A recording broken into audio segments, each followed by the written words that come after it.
J'espère que vous allez bien, on se retrouve pour le brief du jeudi 25 avril, il est 8h25. Aujourd'hui on va parler donc des news économiques, du ratio long and short, du funding, open interest, des liquidations. On finira par l'analyse technique de Bitcoin en passant par des alts, donc le Gala, le DYDX et le FIL. Et vous allez voir, il y a quelques petits problèmes techniques, on va voir ça ensemble directement à la fin de cette vidéo. Au niveau donc des news économiques, aujourd'hui on va avoir donc le PIB trimestriel à 14h30, ça va être vraiment important pour le dollar, ça va avoir un réel impact sur les assets à risque si jamais on dévie un peu de la prévision qu'on a de 2,5%. Donc attention à cette news à 14h30. Demain également, on va avoir le PCE Core à 14h30. Lui, il a un impact direct sur l'inflation qui par conséquent a un impact direct sur le consensus de la prochaine réunion FOMC et donc la hausse ou la baisse des taux. Au niveau donc de la chaîne, je vous invite à liker pour donner vraiment de la visibilité à cette vidéo, de mettre un commentaire avec la crypto que vous souhaiteriez que j'analyse et surtout abonnez-vous pour soutenir la chaîne et ne rien manquer des prochaines vidéos. Et il va y en avoir beaucoup. Au niveau du ratio long and short, on voit que sur Binance, on a énormément de longs qui se sont ouverts. En revanche, ce n'est pas du tout ce que nous, on voit, étant donné que sur les fundings, on a l'open interest qui lui descend avec des funding qui descendent, donc ça veut tout simplement dire que ce sont des longs qui se ferment. On a donc les funding qui descendent, l'open interest qui descend, exactement, c'est ça. Mais par contre, hier, oui, on a eu du long qui s'est ouvert juste ici, mais quand on regarde les liquidations, c'est pas vraiment ce que nous on voit. On a eu du long qui s'est ouvert exactement, oui, j'en atteste. En revanche, on a énormément de shorts qui se sont ouverts étant donné les liquidations qu'on voit à la hausse jusqu'au 68 000. Et pour moi, on n'est pas à l'abri d'avoir un énorme rebond dans les prochains jours, étant donné que on va voir ça techniquement, mais d'abord on va regarder ce que font les whales. Étant donné déjà les whales, elles achètent, donc on n'est plus du tout sur le même move qu'on avait ici. Donc là, on ne savait pas jusqu'où on pouvait s'arrêter, étant donné que les whales faisaient que vendre. Ok, on avait vraiment zéro achat.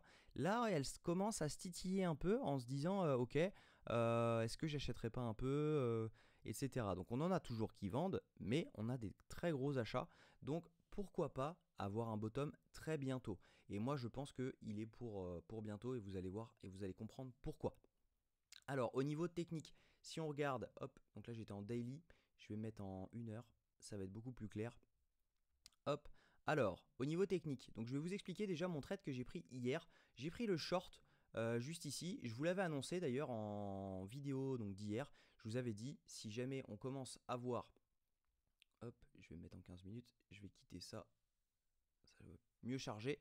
Voilà, je vous avais dit on a une trend juste ici. Donc hop, je vais dézoomer un peu, ça va être beaucoup plus clair. Voilà, on a vu une trend.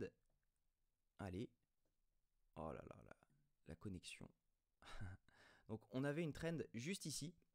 Vous voyez, on avait plusieurs points. Donc ça faisait 5 touchettes, un truc comme ça. Je crois que ça faisait 5 touchettes. On en avait une première et voilà. Et en fait, je vous avais dit tout simplement, si jamais on commence à clôturer dessous une bougie, je vais attendre le retest de cette trendline et je vais rentrer en short parce qu'on a énormément de liquidations à venir chercher en bas. Donc juste ici, sur toutes ces zones. Alors ça bug. Je suis désolé pour la connexion. Hop là. Donc on a énormément de liquidations qui sont à venir chercher juste ici et tout simplement c'est ce qu'on est venu faire. Donc moi ce que j'ai fait c'est que j'ai attendu le breakout, j'ai attendu le retest de la trend et derrière je me suis replacé. Et donc j'ai fait un RR de 4 là-dessus, donc plutôt pas mal. Et derrière je suis rentré en long, donc que j'ai call sur le Discord juste ici, donc à mon TP. Je me suis fait SL ici et j'avais ouvert bien sûr une autre position sur un autre compte avec une position plus élevée. Donc j'avais mis 1% sur ce compte et 2% sur celui-là. Et donc avec un SL autour des 62 791. Et je prévois une autre entrée au cas où autour des 62 475. Vous allez comprendre pourquoi. Donc si jamais on se met en 1 heure, tout simplement, en 15 minutes, tout simplement, c'était venir chercher les liquidations qui se trouvaient juste ici pour rentrer en gros en longue, mais également la zone OTE et également on avait un FVG que je peux vous montrer. Voilà, on avait un FVG juste ici, donc la petite zone verte, ok, qu'on voit là. Et ça c'est un FVG, donc c'est un creux dans la value, donc c'est assez facile de venir le chercher quand quand on commence à liquider. Donc moi ce que j'ai fait, c'est que je suis rentré directement sur la zone OTE parce que c'était possible qu'on n'aille pas à chercher ces zones. Donc voilà pourquoi tout simplement je suis rentré ici et parce que je prévois une deuxième entrée au cas où dans, dans les, euh, dans les 62 520 dollars, étant donné que si jamais je me mets en 1 heure, hop, tout simplement vous allez le comprendre, c'est la zone OTE, donc le retracement de 0,61% de tout le mouvement haussier. Il y a de grandes chances qu'on rebondisse dedans, qu'on revienne chercher ce FVG qui est juste ici. Donc il y a de grandes chances de venir tout simplement rebond ici. Derrière, on retombe, on vient ici, on latéralise, ok, et derrière on repart. Donc ça c'est largement probable. Il y a de grandes chances de le faire. Maintenant, on peut rebond ici. Et moi, je vais vite BE. Si jamais je vois que je suis dans le vert, je vais vite BE ce trade, voire clôturer quelques profits. Donc ça, on verra. Et voilà, techniquement, moi, je pense qu'on n'est pas loin d'un gros rebond pour venir chercher au minimum les 68 000 dollars. Et je pense qu'on peut venir target les 70 000 dollars, voire les 72 000 dollars. Il y a de grandes chances de venir les chercher. Tout simplement du fait qu'il y a énormément de liquidation et que tout le monde est bearish sur les réseaux. Tout le monde croit qu'on va aller chercher les 50 000. Donc c'est le moment de mettre un coup de massue à tout le monde en disant les gars, ne soyez pas trop bearish, on est quand même en bull market. Il y a eu le halving, il y a les ETF, il y a le pivot de la Fed qui arrive, il y a les élections américaines. Donc calmez-vous un peu sur les momentum bearish. Et en fait, dans l'idée, ce qui serait top, c'est de venir faire un truc comme ça. Donc vraiment de venir liquider tout le monde, on fait un ATH. Donc ça peut aller jusqu'aux 78 000 ou 80 000. Et derrière, on vient, on recte tout le monde, on tombe à 55 000. Parce que là, vraiment, personne ne sera prêt. Tout le monde se dira, ok, bon bah ça y est, c'est parti, on a eu le halving.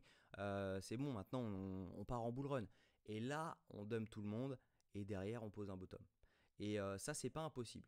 Donc à voir, on verra le moment venu en fonction des datas. Je vous conseille de vous abonner pour ne rien rater au moment de ces datas. Et puis on passe sur les alts. Ma connexion, dis donc, elle ne va pas aujourd'hui. J'en suis désolé.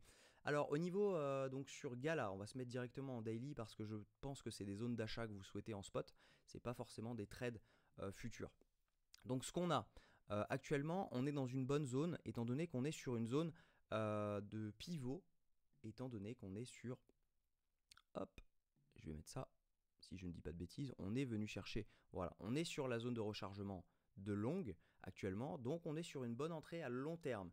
Si jamais on a des targets qu'on veut venir chercher, on est sur une bonne entrée à long terme. En revanche, il y a des tokens en crypto où il ne faut pas prendre l'historique, donc où il ne faut pas regarder le passé pour pouvoir analyser le futur. Simplement du fait que, vous allez comprendre pourquoi, le gars-là, eh bien, si jamais on compare son market cap, donc sa capitalisation totale à son prix, donc là je vais vous mettre par exemple en all, okay, on voit que ici, il avait une capitalisation qui était l'équivalent de 5,20 milliards de dollars. On est d'accord, ok? Derrière, on a quoi? On a un market cap qui est actuellement à 1,41 milliard. Ça veut dire qu'on a un market cap qui finalement, entre son ATH ici et actuellement, eh ben on a un market cap qui a été divisé que par 3,68. Et ça, il faut l'avoir en tête. Si jamais on regarde le prix, on a un ATH en termes de prix qui est à 0,74 centimes. Actuellement, on est à 0,04. Ça veut dire qu'on a un prix qui a été divisé par 15 entre ici et ici. Par contre, si on regarde le market cap, on a un market cap qui, lui, a été divisé par 3,68. Donc ça veut dire que si on répercute ce prix par, donc en fonction de l'ATH, donc actuel, ça veut dire qu'avec le market cap qu'on avait quand on était ici, combien on aurait d'ATH ici? Et bien dites-vous bien une chose, il est à 16 centimes. Donc ça veut dire que votre ATH ici, que vous espériez sur le gala, donc qui était ici à tac tac tac, donc à 0,84, et bien l'équivalent, il est ici. Donc il faut faire ça sur tous les tokens parce que clairement il y a des tokens qui ne reverront jamais leur ATH. En revanche, Gala, en l'occurrence Gala, c'est largement probable qu'il n'y aille jamais, étant donné que tout simplement, hein, si jamais on prend son top, au niveau du market cap, on avait un market cap qui était à 5 milliards de dollars. Ça veut dire que le market cap a été divisé par 15. Donc, ça veut dire qu'il faudra qu'il ait un market cap de 75 milliards de dollars pour revenir à son ATH, à son ancien ATH qui est à 0,75 centimes. Donc maintenant, à vous de voir si jamais vous estimez que 75 milliards c'est possible pour un token comme ça. Moi j'en doute, mais voilà, on sait maintenant à quoi s'attendre.